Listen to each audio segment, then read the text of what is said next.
Hello, I'm Kelvin Douglas, and welcome to this edition of JMCSS Monthly. This month, our JMCSS reporters visited Malesus Elementary School. Malesus has recently started incorporating technology into the way that students learn. JMCSS reporter Tony Lifford has that story. Malesus Elementary is a school full of technology. Fourth grade teacher Jennifer White told us about the different types of technology they use in the classroom. I'm a fourth grade teacher at Malesus, and in my classroom I have a multi-point system, which is 4 desktop computers. I also have 3 laptops and an iPad that my students use, along with the Promethean board. Every day, every one of my lessons is centered around the Promethean board from the beginning. I either have some type of flip chart or PowerPoint or some type of interactive tool that they can use. That way it gets the students engaged. They're not just sitting in their seat. During our reading lessons, we use the multi-points every day. They can go on there for test-taking strategies. They also do compass learning on there. They can do individual research, which is one of the big standards that we have in 4th grade. And pretty much everything that we do is centered around technology in every aspect of my lesson. 2 students were asked what their favorite part of the technology was and why. I'd have to go with the Promethean board because you can write on it and you can do like paint and stuff, and you get to circle stuff and just write, and you have an extra board instead of the dry erase board.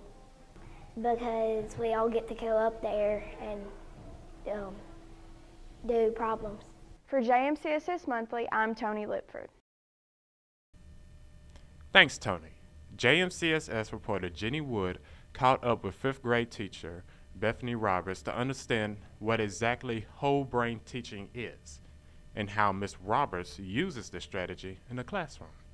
5th grade teacher Bethany Roberts recently discovered a new way of teaching her students. The program is called Whole Brain Teaching. Ready? Teach! Whole brain teaching began when it was my first year teaching, and I needed a way to get my kids involved and to stop falling asleep in class or to become more attentive. So I looked it up online, and I came across Chris Biffle, it's his program. It's called Whole Brain Teaching, and he has a whole website about it. It explains all these different ways you can get your class involved in the lesson, and it had everything from how do you do the hand motions, how do you inflect your voice from high to low. It had things with reading and with math and everything. So what I did is I just incorporated parts of that into my class, found out what worked with them, and just went from there. So it was my first year, and I've kind of changed it and tuned it to work this year. I like whenever we'll be like involved and somebody will do something really great, and then we'll go, wow, and we spell it with our hands and we use our mouth too. It helps us and it gets us involved, and like we're always doing movement, and so we don't fall asleep and we keep staying present for it. For JMCSS Monthly, I'm Jenny Wood. Thanks, Jenny. Finally, Ryan Parks spoke briefly with guidance counselor Susie Gunn to get her opinion on what goes on at the parent learning community meetings. Malesus guidance counselor Susie Gunn gives her thoughts on the parent learning community.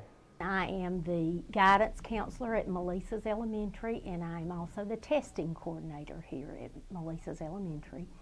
And one of the things that we do is the parent learning community, and that is where we invite parents and community members to come into our school. It just helped the parents to understand the importance of testing and what best to do, how to help their children. For JMCSS Monthly, I'm Ryan Parks. Thanks, Ryan. That's it for this edition of JMCSS Monthly. Thanks for watching, and be sure to tune in next month when we visit Madison Academic High School.